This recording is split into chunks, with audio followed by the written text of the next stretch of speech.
Something remarkable is happening right now between two countries that are supposed to be the closest allies on Earth, and most people have no idea how serious it's gotten. You've probably seen the headlines, tariffs, trade talks, the usual political noise. But what's actually unfolding behind closed doors, in boardrooms, in provincial capitals, and in the halls of Congress is something far more consequential than a headline.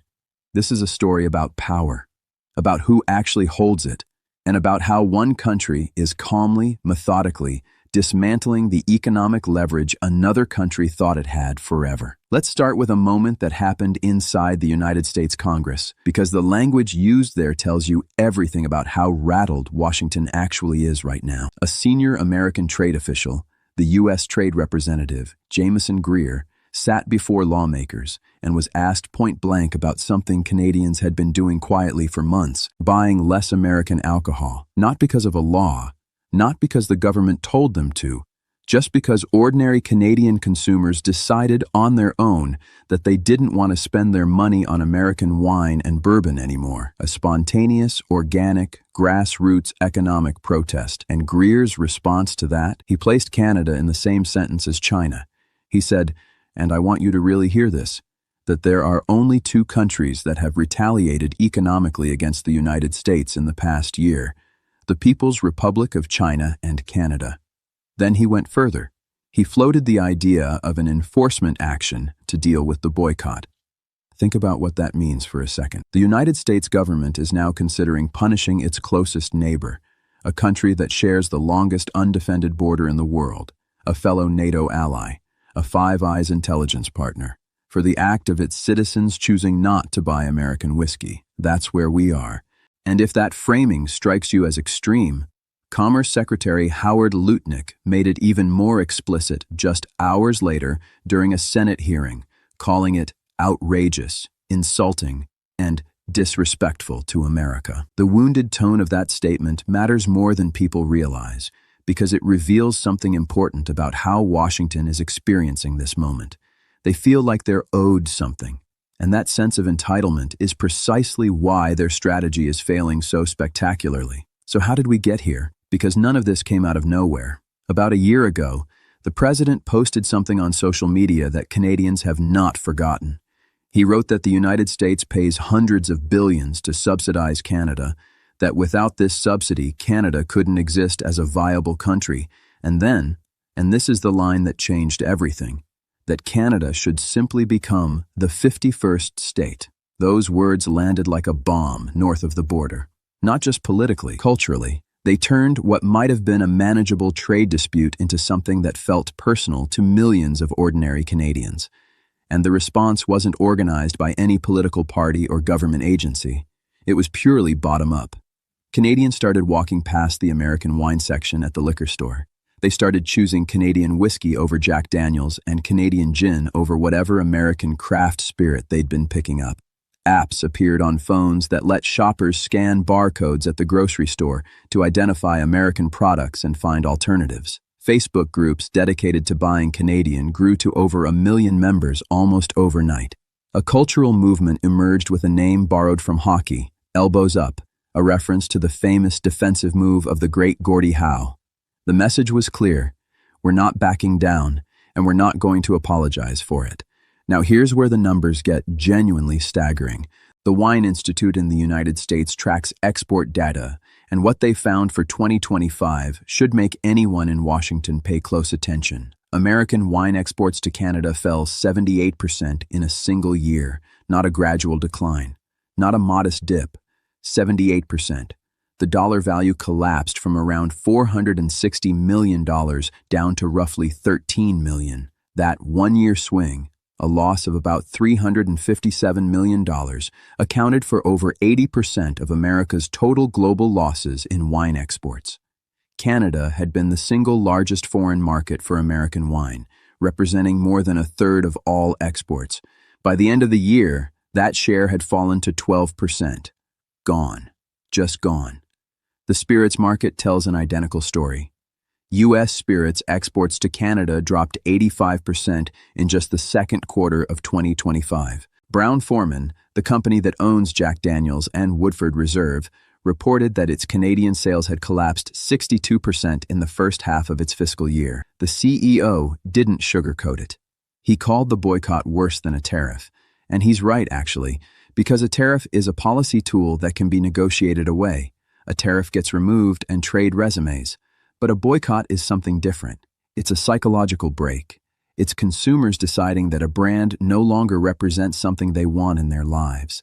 That's not undone with a press release or a diplomatic phone call. Jim Beam made an announcement in December that should send a chill down the spine of anyone in the bourbon industry. They suspended production at their main distillery in Claremont, Kentucky, for the entire year of 2026. The head of the Kentucky Distillers Association described it plainly.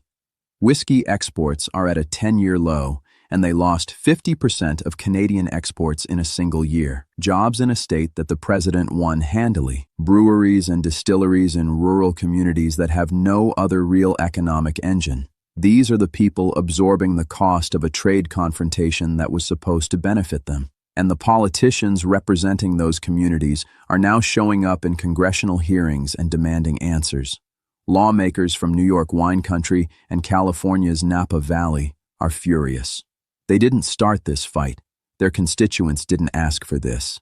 But they're the ones paying the price.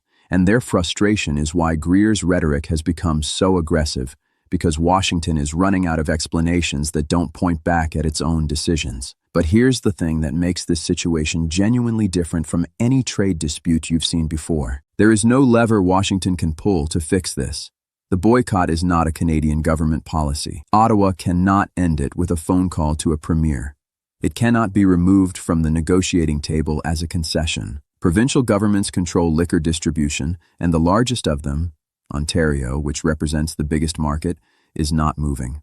Ontario Premier Doug Ford was asked directly whether he'd bring American alcohol back to shelves. He said he would do it in a heartbeat, but then he added the condition that actually matters: not until the auto sector threats stop, not until tens of thousands of Ontario jobs are no longer in jeopardy. The trade issues have to be resolved first. That's the price of reopening the shelf space.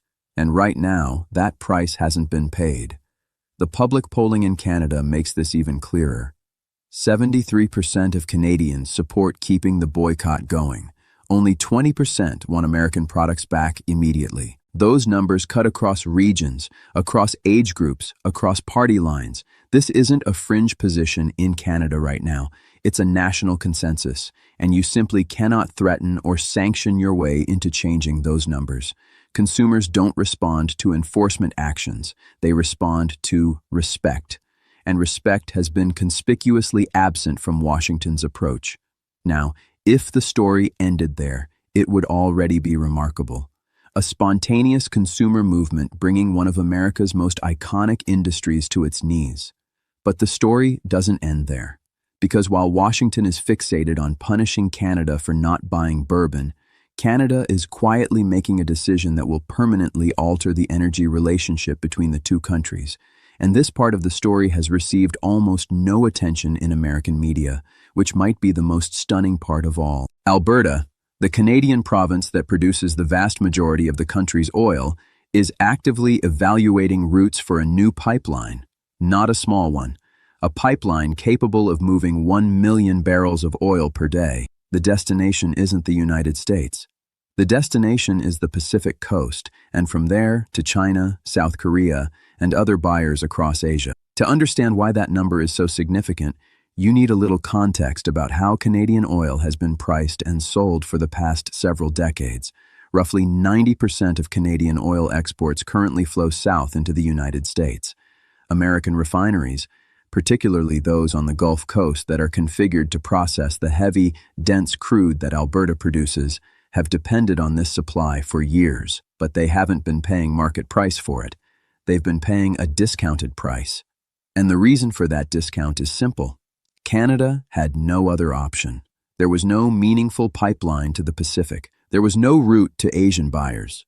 The United States was functionally the only customer Canada had, and like any monopoly buyer, it paid what it wanted to pay. The gap between what Canadian oil sells for and the American benchmark price has averaged somewhere between $14 and $18 per barrel over the years. across millions of barrels, across decades, that adds up to an extraordinary transfer of wealth from Canadian producers to American industry. A hidden subsidy, essentially, paid not by any government, but by geography. By the simple fact that Canada had no other way out. The Trans Mountain Pipeline expansion, which was completed in 2024, was the first meaningful crack in that arrangement. It gave Canada a real route to Pacific tidewater, and the market responded almost immediately. Oil shipments from Vancouver to China surged. Earlier this year, a milestone that would have seemed impossible a decade ago was quietly reached. Canada exported more oil by sea to China than to the United States. For the first time ever, the monopoly had already started to crack. Now imagine what happens when a second pipeline carrying another 1 million barrels a day comes online. The crack becomes a canyon. American refineries that have built their business models around cheap, reliable Canadian feedstock would suddenly face a world where that feedstock is competing for Asian buyers on the open market. No more structural discount, no more captive supplier. Just a market where Canadian producers are finally getting paid what their product is actually worth globally. The 3 routes currently under evaluation all run through northern British Columbia. The leading candidate for a terminal port is Prince Rupert, a deepwater city that has one geographic characteristic that makes it particularly strategic. It offers the shortest shipping route from any North American port to Shanghai, shorter than Vancouver, shorter than any port on the American West Coast. If you're trying to build a supply chain to Asia, Prince Rupert is where you want to be loading tankers. Alberta's Premier Danielle Smith is putting real political capital behind this. Her government is spending money on technical planning and route evaluation. The goal is to have a formal proposal on the table by July 1st, submitted to Prime Minister Mark Carney's office for review under a process that could designate the project as a matter of national interest, which would fast-track its regulatory approval in a way that's historically been very difficult to achieve for energy infrastructure in Canada. And Carney himself is the key figure here, because his entire economic worldview aligns with exactly this kind of move. He has consistently framed Canada not as a smaller country dependent on American goodwill, but as an energy superpower that has been dramatically underpricing its resources because it lacked the infrastructure to access global markets. His argument, made explicitly and repeatedly, is that era is ending. Canada will build the infrastructure. Canada will access the global market.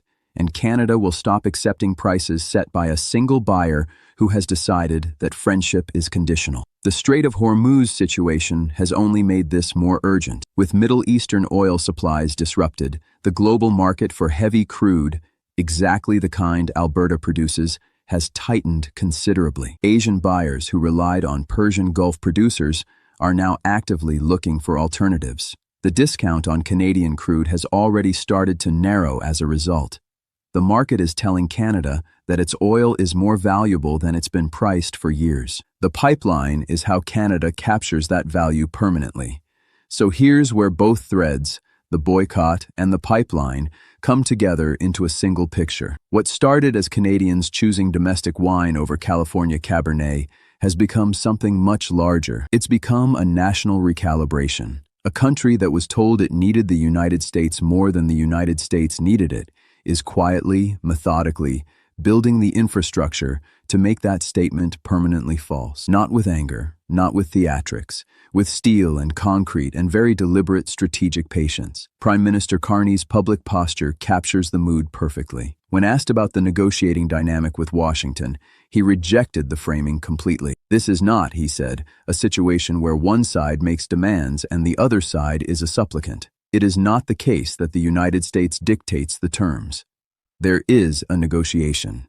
It can reach a mutually beneficial outcome, but it will take time, and Canada will not be rushed. Those are the words of someone who doesn't feel like he's negotiating from weakness, because he isn't. Canadian officials have also reportedly shut down certain informal back-channel communications with parts of the American administration. This isn't a diplomatic accident. It's strategy. The analysis in Ottawa is that the approach from Washington has been a deliberate cycle of escalation and partial retreat, designed to keep the other side permanently off balance and reactive. The Canadian response is to simply refuse to play that game. Don't react to every provocation. Build quietly. Wait for the economic pain on the American side to become politically impossible to ignore. And based on what's happening in Kentucky and California and New York, that calculation appears to be correct. The irony at the heart of all of this is almost too neat. The stated objective of this administration's trade policy was to bring economic power back to the United States, to reduce dependency on foreign partners, to reassert American leverage over trade relationships.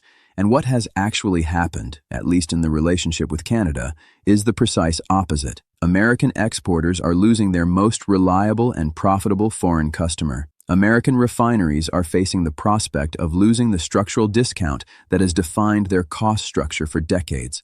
And Canada is accelerating, with genuine urgency now, the diversification that makes it less dependent on American buyers than at any point in modern history. The door to a real negotiation remains open. Carney has said so. Canadian officials have said so. The path exists. But the conditions are also clear. The annexation talk has to stop, completely and publicly. The tariff volatility has to end. And the basic respect owed to a sovereign country and genuine ally has to be restored before any comprehensive deal becomes possible. Until that happens, the bottles will stay off the shelves, the pipeline plans will advance, the Asian buyers will keep getting closer, and the question for Washington will keep getting harder to answer. When you pushed away the partner who gave you the best deal, what exactly did you gain? Because right now, looking at the data, the bourbon numbers, the wine numbers, the pipeline maps, the polling, the narrowing oil discount, the answer looks like nothing, and the cost looks like everything.